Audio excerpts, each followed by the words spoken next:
Hey, welcome back to the channel, and welcome to the channel if you're new here.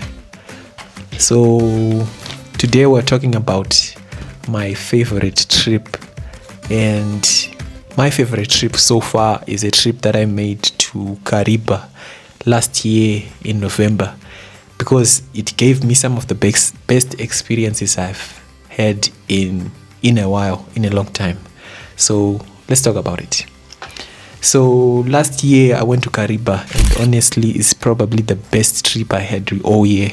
Kariba is in Mashonaland West, right by Lake Kariba, which is why we went there. And it's actually, Lake Kariba is actually the largest man-made lake in the world. It sits on the Zambezi River between Zimbabwe and Zambia. So this trip was a 4-day trip. We traveled. For the first day, we traveled there. It took all day. Then we arrived at the lodge where we were staying. It was called Tamarind, I think. Yeah. Traveled the whole day. Then arrived at Tamarind. Then we had 2 days there. We slept for the first night. So we slept 3 nights there. Then we went back on the 4th day. So for the first day, the first thing we did, the first activity was we visited the Kariba Dam wall. And I'm not exaggerating when I say this, but it's one of the most amazing things that I've ever seen in my life. We literally walked on the dam wall from Zimbabwe to Zambia, and that moment alone felt unreal.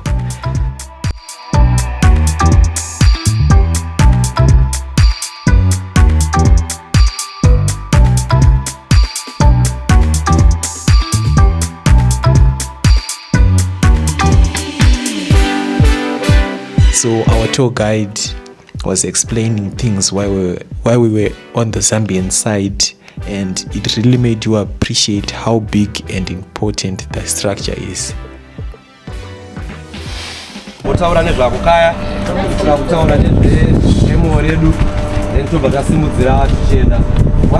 welcome to Kariba. Welcome to the Kariba Dam wall. Kariba got its name after a very big rock which lies at the entrance of the gorge. It resembles that African rock shaped river. So the former inhabitants, vakagara muvhalo musati kwava kwademo redu, vaiti dombo iroro Kariba. Until varungu vauya, they mispronounced from Kariba to Kariba. So hence the name Kariba derived. So nhasi unorangova Lake Kariba. So we are proud of it. We have got the biggest man-made dams in the entire world in terms of volume. Our Lake Kariba is over 282 kilometers long. The widest point is 36 kilometers. The deepest point 120 meters, 20 meters its average depth. So 1955, by then it was to Rhodesia. They decided to harness the river Zambezi so that we will have Lake Kariba also to run a generation of hydroelectricity. So vakatsvaga, it was to Rhodesia, vakatsvaga vanhu vaizotitira maprojects edu. Demo redu rakadesignwa nemurungu akabva kuFrance ainzi Henry Coyne. Rakadesignwa this double capture arc. It was sponsored by the British government. Vakaisa 86 million pounds vachitinokwana, but eventually it costed 122 million pounds nokuda kwetsaona dzavaisangana nadzo. Demo redu rakavakwa necompany yakabva kuItaly yainzi Impri City. Yakauya kuno. It employed over 10,000 workers in Southern Africa, of which 86 died during the construction of the wall. Some they died due to excess heat in the gorge, some due to malaria, but rudende rwanu vakawanda vaidona pamascafo vachinorovera pahard concrete. Like on the 20th February 1959, takarasikirwa nevarume 17 panguva imwe chete. Scafo rakadambuka mbva vaendeswa paidirwa concrete neheavy concrete mixture. They were using instant cement yainzi chilanga yaibva nekuzambia. So the moment it touches the ground yaibva yangonooma. So varume vakangonoomera vese imomo. Though they had to do a 2-day break yokuda kutsemura wall kuti vakwanise kubvisa mitumbi yevanhu ivavo, vanopawo a decent burial. Asi mukazoverenga mabhuku vakazenge vakangodzura chiri chidambu checoncrete vanhu vakwanisa kunyatsovatora zvakanaka. So 86 ndo vanhu vari recorded, asi vanoti pane vamwe vakafa vakawanda vasina kukwanisa kurekodwa, vamwe vaitonamirawo musimende imomo vachizongosiyiwa vakadaro. So they are part of the war vanhu ivavo.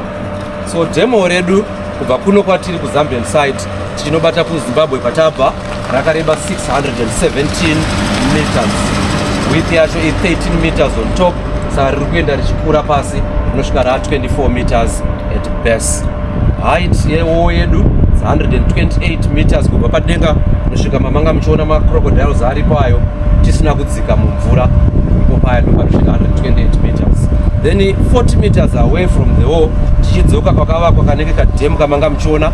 That's not another dam riri kuvakwa, that's not another bridge. Ikofa dam rakashandiswa nekambani yainzi hydrocast, sorry not hydrocast, Razel from France, yanga iriko last year, yanga ine 3 project yaita vakapedza last year. So vanga vari kugadzira gomba riri 40 meters away from the wall. Gomba iroro rinonzi steering pool or plunge pool. It acts as a shock absorber. Patinovhura mafloodgates edu, tine 6 mafloodgates akukona ari kumadziro yewo edu. Chinhu chakakura 1 rakareba 9.0 by 8.8 meters, rakanyatsovhurwa. Mushe rinorasa 1574 cubic meters of water per second. Vanoti mvura inobuda pagate rori less than an hour inenge yasadza Lake Chivero. That means imvura yakati wandei. Remember ikunorovera vanhu vakatwirirwa vadenga tinorovera muzasi, so vakaona zvakakodzera kuti paicharovera 40 meters away from the wall yonorovera mugomba plunge pool iroro rakadzika 79 meters ndozosimuka ratova jet of cloud. So yatobatwa yabva raita shock, akubata chimvura iyoyo haichaiti vibration inokonzera kutsemuka kwedhemore. So rvange raakuita worn out, ndopakazoya kambani yeku France iyoyo Razel yakuchita resuscitate the plunge pool. Pamusoro panga paine imwe futi zvakare yekufrance iyo inonzi hydrocast. Mafloodgates edu anga akujema, so hydrocast yakanga yauya kugadzira magate edu tanga achitanga kushanda zvakanaka. Instead yekuti muda kurasa mvura for 1 hour end up makuzorasa for 100 hours because riri kuramba kuvhara riri kujema. Macompanies ese iwayo aicontractwa necompany inonzi ZRA, Zambezi River Authority. It's a third generation bought from Cape Town. Company iyoyo ndeyeboth countries Zimbabwe neZambia. Ndovanomaintaina wo yedu, ndovanoallocata mvura kuZesco inova ndiyo inopenya magetsi kuno kuZambia, ndovanopawo zvekare kuZesa inopenyawo iri kuZim side. So kunotanga togara padhuze nepower station yekuZambia vanoshandisa maturbo generators, ndo ari kushimira vakurikubva vapfuurira. Pipe iyi mukatogarapo inenge ichitonhorera bhozi nemvura inokula maturbo generators iwayo. Plunge pool mukatarisa apo ndopatakai rowa tinyora information yacho takanyora nechiZambian yese nechitumbu, munge muchiona gomba racho zvaranga rakaita, zvarakazova izvezvi nezvaraiva before.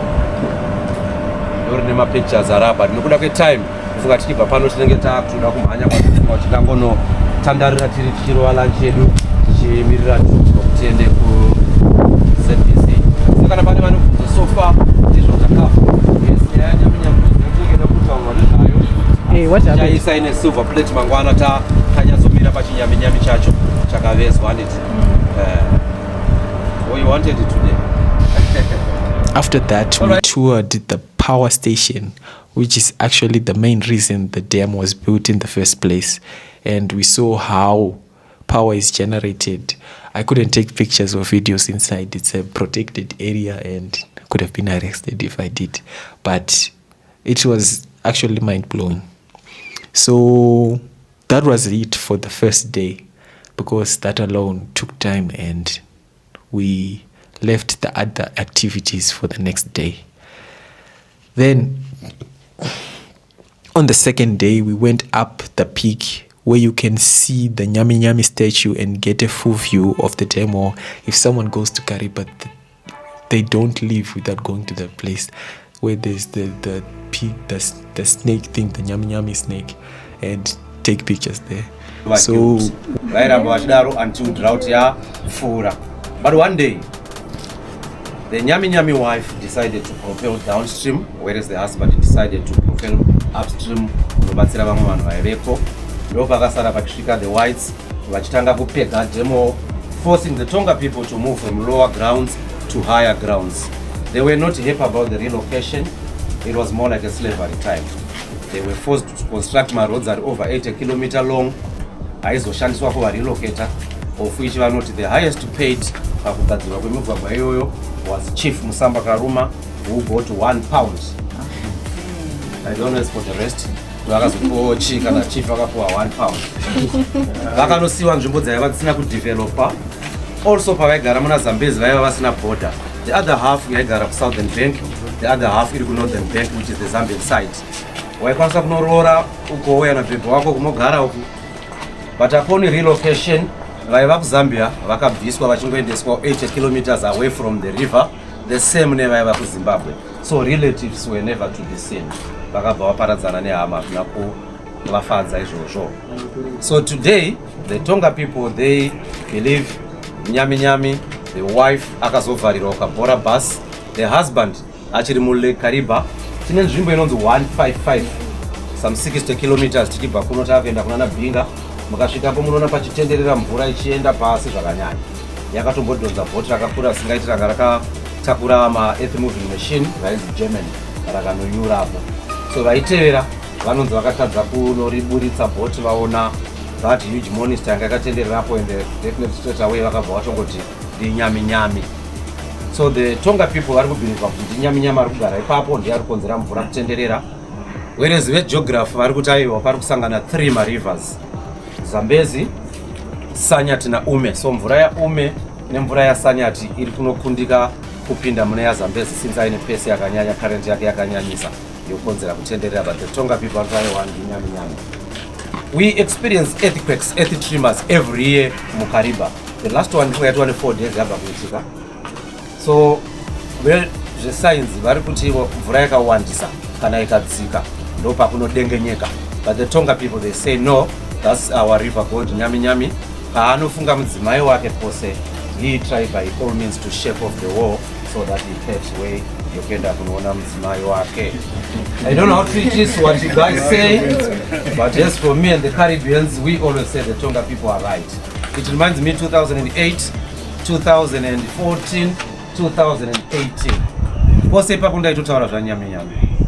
2018 ndaitova mboti. Mvura bva yangotanga kusimuka towards one of our nearby islands inonzi Red Cliff Island. Yaisimuka ita sort of 2 huge hose pipes ari kurana parallel kunobata cloud level. Yakamira for 14 minutes yakadaro. Vezvesainzi havana zvavakatiudza, but the Tonga people vakati ndiNyami Nyami ari kufuridza mvura nemhino dzake, and those are signs ekuti zvinhu zvichaoma munyika. And remember it was 2008, zvinhu zvakatooma uzvoshuwa government ikavanzwa ikatovapa zvavaida, vakaenda muNyamhunga stadium vakabika kachasu kavo, vakaenda paKariba vakaita chivanhu. Even ma-government officials akatouya vakaita chivanhu. The same na 2014, 2018, asi mvura yemuna 2018 yakasimuka ikanomira for 18 minutes. Yaita sort of creating another lake, rutooneka mvura irisiri kudonhera upside down benga imo. Then after 18 minutes takareceive mvura yakasimba yakanaya, heavy rainfall. Then mvura yakanaya 30 minutes ichipera, mazihosepipe yatakaramba tichimaona yakabva yangodambuka napakati, the other half yakaramba ichienda mudenga ichingodisappear nemvura yese yaenda, then the other half mvura yadonha pasi ichidzoka slowly zvokutonesa itovhunduka nazvo vachizviona. It's very unfortunate. 2008, 2014 handina kukwanisa kuva nopikira acho taimbenge tinawo anga atorwa nemunhu wekuherald akaisamo, asi vanhu pavaiuya musina munhu ari kumena muofisi medu vaingotora mapictures vachienda nawo. Handitino pazoita mukomana ari mukati akazokutoti no, rega ndigarire ndiri pamapicture ipapo ndichingoitawo tunhu twangu ndiri pamaofisi ipapo. Ini ndaishandisa Nokia 3310 anokwanisa kutora mapicture acho. Asi a2018 ndo andakazotora ndikamaisa paFacebook page rangu. Anenge azoda kumaona ndinokupa yangu link repage racho tingovhura munomaona mapicture acho yakatosimuka kuenda Nyami Nyami send representative. So vaitora mapictures, even varungu vachiuya vakatora mapictures, Nyami Nyami aisabuda, yaingobuda iri black. Until the Tonga people was decided, no, why can't we cave obva vachiveza Nyami Nyami sezvakaitwa chirapo icho. And later on ndobva vazoti no, rega tiveze nehistory yacho yana achitaura yese iri patsvimba. nzvimbo iri kutaura zvanaitaura zvese. Musoro waNyami Nyami, mutumbi wake, vairarama nefishing. Kana zvaoma woenda pamiti yamakaona kumvura iya nezuro patakaenda kubeach. Tine miti yatakaona iri mumvura. Miti yo tese tiri vadiki nayo pano. Yatova over 65 years yakavharwa nemvura. Asi haisi kuora miti yemopani iyoya. Muvezero watakaita ndo exactly zvayakaita. Miti iyoyo instead yekuora iri kutotena kuita simbi. Tikapinda muofisi mangu muchazoona muti iyoyo watova ironwood. Pane process iri kuitika ipapo inonzi petrification. Ichita kutomati petrified trees. Even bhoti rakaroverapo rinogona kutotsemuka. So aya madhara echitonga ari pasi pemuti wemopani. Vamwe vari kuridza ngoma kuti sei vari kupira. Tabva taveza leaf kwatiri rinoshanda kusingaite. Muchiti mbanje sinoti mupanjere. Saka takaveza apo. Tichiita mitambo yedu. Vakadzi vanopfeka mabangles anenge akagadzirwa nemiti yemuvhe, sausage tree, a sign of decoration kuna Mwari wedu. Then this is a magical bow yatakaveza mukati. Then panapa tambotaura zvekare tikati sisu varume vainovhima pavanouraya mhuka muswa waura rasiwe muswa wacho. Muno muKariba kana kopisa. Pane tunhu tunokochingwa kunetsa zvokuti unongochingodai. Pachishona vanoti tunyunyu. Tumamo pane bees natoona kamwe karotomhanya apo vakomana. So tunosvika pekuti unongwa kutosvika pakuzvirova. Asi kana une muswe it's easy for switching. Kungodai twice wombozorora. Wombodai zvako wombozorora. Saka miswe vaiuya nayo ndosaka takaveza tichitry kuisawo muswe wacho. Then tikataura zvekare kuti vakadzi vanotenderwa kusvuta mbanje mukalabash pipe. Takabva taveza pipe racho inenge ichitsvaira apa foja yavo. Mvura yo filter vanatara yonosvika kuna amai yave nani. Mukadzi wechitonga toti musikana wechitonga ready kuroorwa anoboorwa pamunhu oiswa tsanga phlegmitis. That's a very good sign that any man can approach in hand for marriage. Abviswa tsanga kureva kuti aroorwa. Obva abviswa tsanga vobvisa namazino 4 epamberi. Yes. Naiwe zvichiri zvotori mapicture kuti obva abvisa nemazino iwayo kuti zvinyatsotaridza. Vamwe vanoti they try by all means to make it ugly kuti pasazowane mwana muchiva. But that's their deco. So zvatichaita pano tisati tatapinda kuma pictures. Maybe togona kuchita tikipinda hedu muoffice tichiona maphotos. Tichiona mapictures ekuvakwa pedemo. Mapictures etonga people. Yakangova iwe hazvioni kubvuma zvakadai.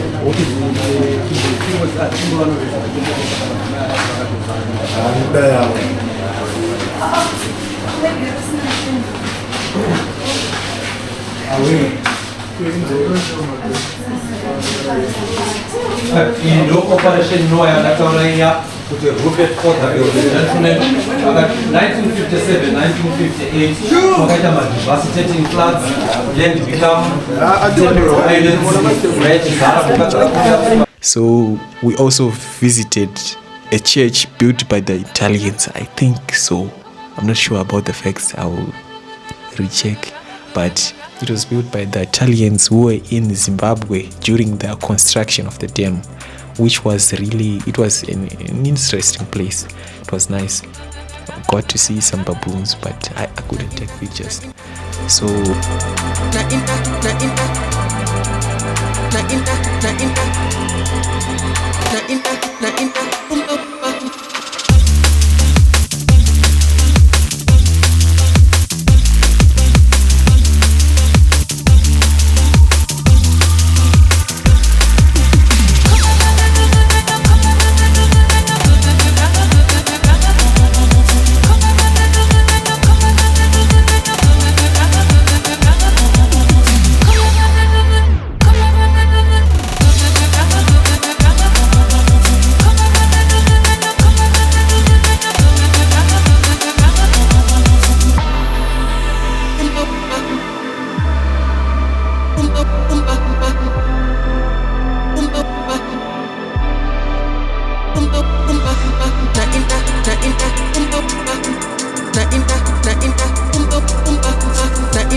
The real bell ndo riri pakati, ndo the original bell. Yes, anorira mukana. Makatarisa rudo nerasi yekurinzwa rinzi.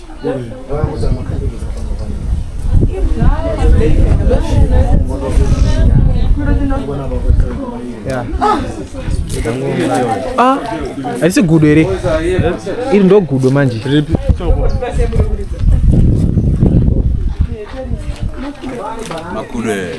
Makudo ka.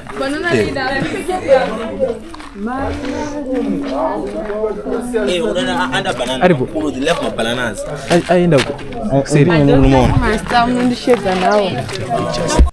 So at the end of the day, of the second day, we had lunch on a boat while other people were hopping on speedboats, and that was fun.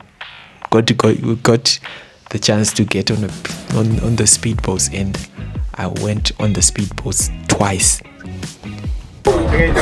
So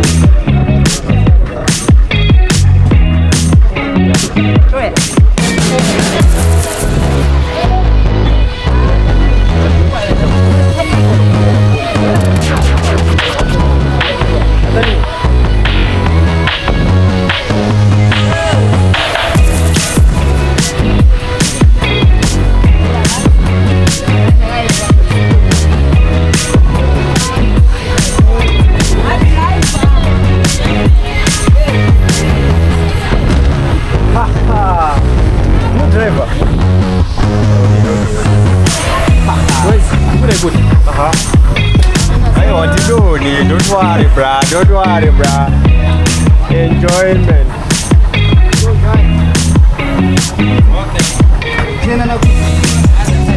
Okay, bye.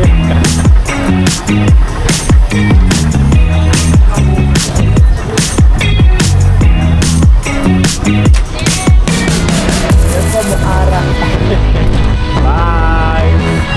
See you on the other side.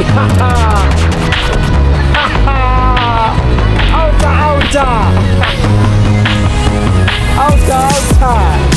Bye. Wow. Woo.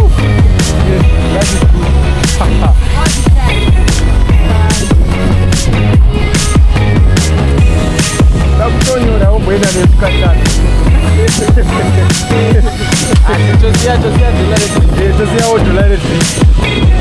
Yeah.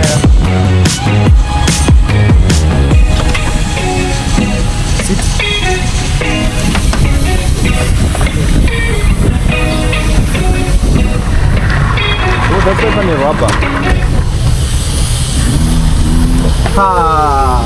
Anyway, just come clash that. Wow. Woo. What's the next view? I'm living for the highlights. yeah. Living for my dream. Take a picture. So baby, stay with me.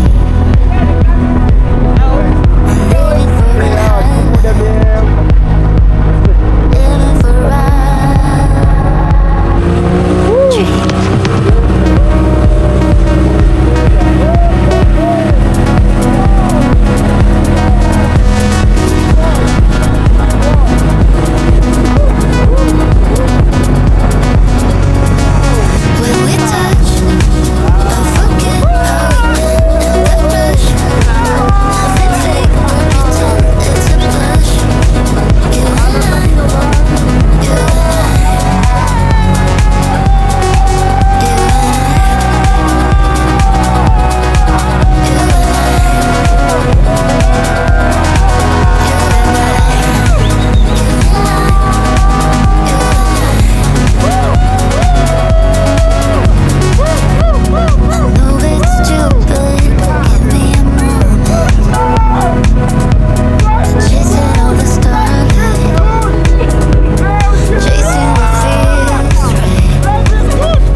So yeah, that was probably the most fun I've had in a while, and overall this trip just stuck with me. I remember everything we did by head, and not it stuck with me, not just because of the places, but because I got to hang out with some really cool people I probably would not have talked to if I hadn't gone for that trip. So we went with people from other programs, other people in mechanical engineering, electrical, and as you know, I'm doing IT. So people I've never met before were on that trip, and we got to hang out and have a good time. So yeah, if you're ever thinking twice about going on a trip, just go. You might have a really good time. That's it for today. Thank you for watching, and I'll see you in the next one. I thought about it when you asked me, where would I go? Like if there was just one place I could choose, where would I go?